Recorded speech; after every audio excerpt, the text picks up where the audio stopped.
BuffaloStories.com and StaffAnnouncer.com.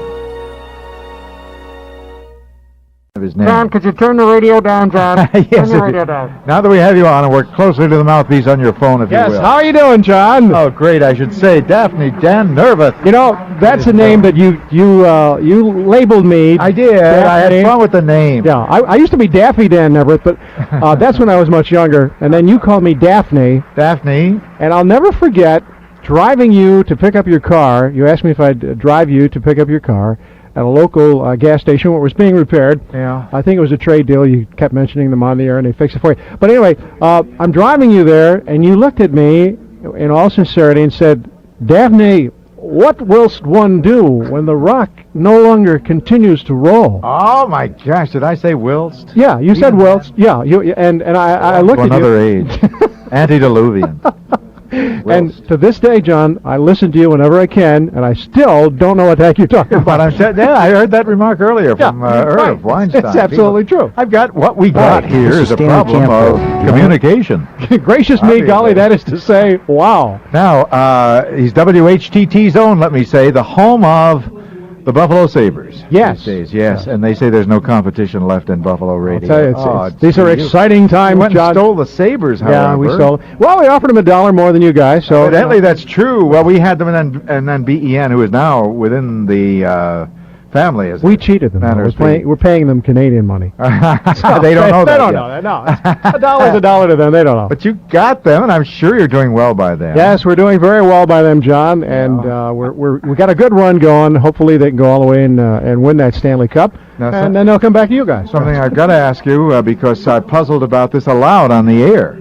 Whilst thou tell us. Oh, yeah, yes. In the commercial that is run for WHTT on now you're not going to ask me. No, you can't. Everybody asks It's you. too personal. Everybody asks too you. personal. Is it your fanny that's moving atop the desk or not? I say yes. I say you're that agile. I say that you're today's Gene Kelly. I say that it's quite possible you can get up there and dance. John, I can do many things, but actually I have to tell you that was a stunt double. Was it really? It's a guy from porno movies, and so he was available. Oh, it gives it away. It shatters the whole illusion. I'm sorry to ask the question. Well, I hope you will keep it to yourself. Everybody who watches it now will say, "That's not really him. That's not really him." Yeah, well, if you'll notice the lifts on the shoes, it gives it away just a little bit. Great commercial. I love the traffic cop and the others who were sent rhythmically on their way. That's great. Well, John, we know that's your kind of music. I know that it is. In your that's free time true. That you sit and listen to Chubby Checker and probably Little Richard. I imagine you're a big Little Richard fan. Oh, another thing we've discussed, one of your darker days, as a matter of fact. Do you recall having said erroneously, yes, or was it, and this was some many seasons ago, on the radio, on WGR. Oh, yes, it was. That schools would not open that day. Can I tell you the true story? Classes would not keep. Can I tell you the true story, what happened there? Yes, do. All right. There was a fellow by the name of Hernando. Oh, remember his hideaway? Yes. And he was on all night. Sure. And I was doing the afternoon show, and Hernando was on vacation, so they asked me if I'd fill in for him, and it happened to be on an overnight when the next day there was a school holiday. Well, it's 2 o'clock in the morning, and I'm thinking, who's listening anyway? Who's listening? Oh, my God. Who would pay attention? Oh, so I said, I hope you kids who are listening to these rock and roll tunes that are destroying your mind, I hope that you realize that you shouldn't be up. You better go to bed because there's school tomorrow. Yeah. And I just said it one time, forgot about it, and 2 o'clock, finished the show, went home. Apparently, somebody on another radio station had heard me say that. They picked up on it, too, and mentioned it a few times. Well, the next morning, my boss, the late Sid Gaby, called me and said something that... Remember Sid? Yeah. It sent shivers down my spine. I've never heard anybody say this on the phone. He said, Dan, a bad morning to you.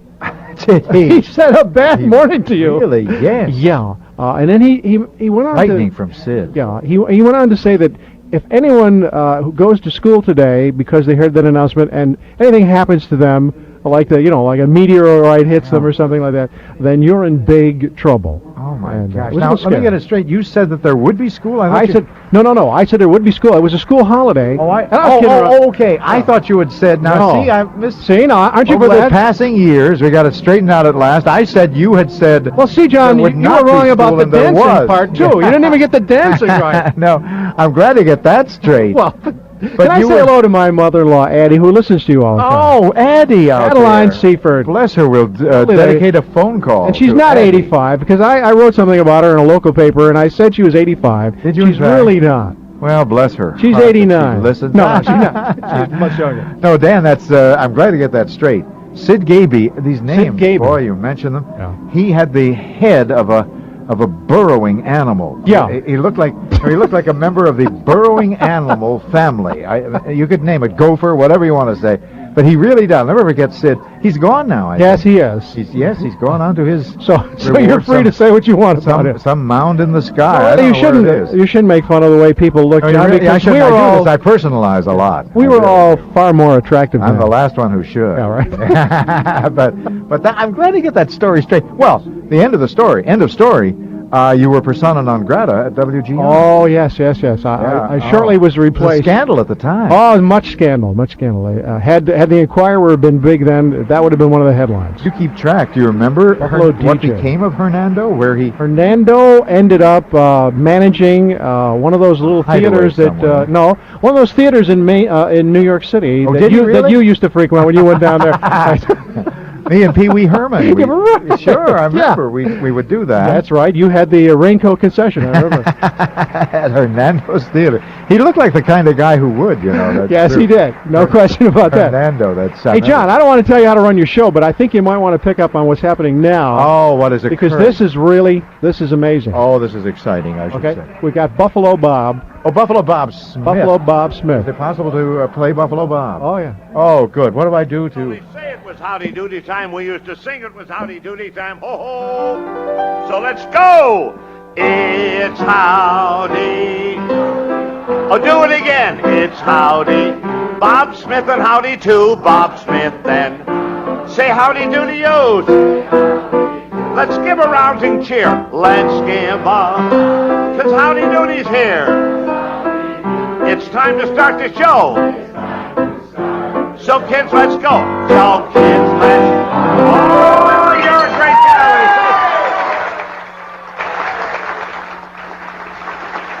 Thank you, everybody. Thank you so much. Well, as many of you, I hope, know, I was born in Buffalo, 1917. I made the big 8-0 last Thanksgiving Day. Thank you. And my wife, Mill, lived 3 blocks away from me on Humboldt Parkway. I lived on Rare Avenue. And coming up in November, we're going to be celebrating our 58th wedding anniversary. Mill, stand up. Where are you, honey? Buffalo Mill. Thank you. But you know, I really, when I count my blessings, I not only thank people like Mike, Al Anscombe, our good friend Don Angelo, Gary Deeb, for making me a part of this wonderful Buffalo Broadcast Pioneers Hall of Fame. I was invited last year, but as I was on the West Coast doing some shows, and I really wanted to be there with my good buddy, who was also honored last year, Clint Buhlman. Now, I started in Buffalo radio professionally in 1933 when I graduated from high school. I was on the air with 2 fellows called Johnny Eisenberger and Elmer Hattenberger and Robert Schmidt. Well, now that didn't sound very good as a trio, Eisenberger, Hattenberger, and Schmidt, so we were called the High Hatters Trio. And this was the year that, of the year of repeal, 1933. We were on the air for Simon Supper Club of the Year. And then I was at WBEN, and then I went to WGR, and I did everything in the world you could possibly do in radio. And then I got my big break when I went back to WBEN with Clint Buhlman doing a show called The Early Dated Hangers. Anybody remember that? We were on from 9:15 to 9:45 from Vincent's Tea Room, and it was on the strength of that I was invited to New York to do the early morning radio show, as Clint Buhlman did it here in Buffalo. I was on WNBC, probably the biggest station in the country, from 6 to 9 rather, Monday through Saturday. And I just loved it. And then, of course, Howdy Doody came along in 1947. So the rest is history. But I do want you to know that it all started right here in Buffalo. And thank you. When I think of the time that I was doing very well in Buffalo radio in 1946 when we left. And Mill and I and our two kids, Robin and Ronnie, we had the turtles and the goldfish. We followed the moving van into New York. And when I got to New York, in about 2 weeks, it was the loneliest place in the world. Believe me. I knew everybody in Buffalo. I knew nobody in New York. And one day I got on the elevator at the 30 Rockefeller Plaza, the RCA building, and I saw an announcer who worked for WBEN by the name of Denton Butt. Does anybody remember him? Denton Butt. And Denton Butt was now with the National Broadcasting Company. He came on the elevator and I said, "Denton Butt!" And he said, "Oh, Bob." I said, "What?" He said, "Robert Denton." I said, much, much better, Bob. How are you? So we went down, had a cup of coffee and talked. First person I saw from Buffalo, I was so happy. A couple days later, I got on the elevator, and one of my leading ladies, Cliff Jones and I had a summer theater at the Alhambra in 1938, 39, and 40, and one of our leading ladies was Clarabelle Summerside. Now, we didn't name Clarabelle the Clown after her because our writer didn't even know about her, but I got in the elevator, and Clarabelle Summerside came in, and I said, "Clarabelle Summerside!" She said, "Bob, Judy Summers." Yeah, much, much better name. But I can understand that. And then I was on the third floor where the aspiring actors and actresses used to be, waiting for a casting director to come out and pick them out. And there was a young man that worked with me at WGR. I know Al Anscombe would remember him. His name was Erwin Hamburger. Erwin Hamburger was also an actor waiting for a job. And I saw him on the third floor. I said, "Erwin Hamburger." And he said, "Bob." What? I said, "Earl Hammond." Earl Hammond, much better name, sure. Then one day I had to go to the newsroom at NBC, and one of the great announcers from WGR and WKBW, Radcliffe Hall. Radcliffe Hall was an NBC staff announcer. And I saw Rad in the control room, and I said, "Radcliffe Hall." And he said, "Bob Schmidt." And I said, "No, Rad. Ah, bless you all. Well, it's so wonderful to be here tonight. Now, Howdy Doody started on we learned about it in November, but December 27, 1947 was our first show. And we did over 2,500 shows until 1960. So if we started in 1947, last year was our 50th anniversary. And I was invited out to California to do a show for our 50th anniversary. And on the way in the plane, I thought, no, we've got to do something a little bit different. Clarabelle and I were going to do this show. So on the plane, I wrote a little parody that I sang for our 50th anniversary. Now, I hope that some of you tonight are Howdy Doody alumni, because I'm sure that you'll recognize some of the people. We sang about,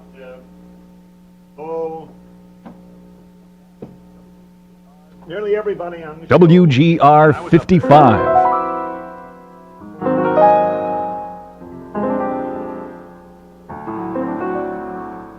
Now, way back in 1947, when some of you were under 11, 'twas then we first appeared on NBC, and we were with you every day on your TV. Now we added someone you know well, that silly clown called Clarabelle. And from the day that Clarabelle was born, he always talked to everybody with his horn. Dilly-dally, and Mr. Bluster too, Oil Well Willie, just to name a few. And a lovely girl who could really sing was Princess Summer, Fall, Winter, Spring. And Ugly Sam was on the job. and so was J. Cornelius Cobb. And don't forget old Captain Scuttlebutt. Also the Flubadub, who really was a nut. Then Chief Thunder Thud with muscles stronger, and the first one to say cowabunga. And many other firsts along the way. We were the first show seen in color every day. Then Buffalo Bob, our friendly host, the thing we liked about him most, he reminded us to go to Sunday school. He also taught us to obey the golden rule. Lots of sponsors brought our show to you. There was Colgate's, Kellogg's, Tootsie Rolls, and Welch's too. Also Wonder Bread to start our days and build our bodies 70 million ways. Now there were lots of folks behind the scene, like producers, directors, and our writer Eddie Keene. We wish that we could mention everyone. To all we're very grateful for a job well done. Now last year was 1997, and now most of you are way over 11. But you're joining us here in the Peanut Gallery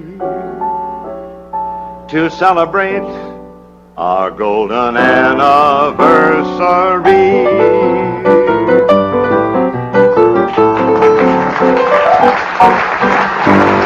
Thank you all very much. Thank you. Thank you so much. Live from the Western New York Broadcasting Hall of Fame induction ceremony at the Tralfamadore Cafe, this is the John Otto Show on WGR News Radio 55.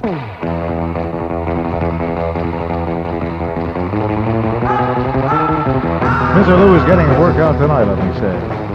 Dick Dale and his Deltones just playing away there. You'd think the entire program was in service of Dick Dale. However, we're back in... The entire program is in service of you, your listenership, that you might deign to call. Where else? On other radio, locally, do you hear the word deign these days? Not a lot. Jim was on but couldn't stay because we had the discussion with Danny Neaverth and Daphne Dan. And besides, many people were unaware that it's possible for you to call in tonight and participate on the phone. While we're talking to the people, you might want to discuss things with whoever shows up at this microphone. I feel like a fellow named Jack Eigen at the Chez Paris many, many seasons ago. His name came up recently in our nightly discussions. Jack Eigen was had the voice of a candy butcher in a burlesque house, and he did this program. It was fascinating to hear, and I could pick him up on radio then from Chicago. And it was the same kind of... It was the Chez Paris, and people would stagger by in some instances, never a steady customer at the Chez Paris.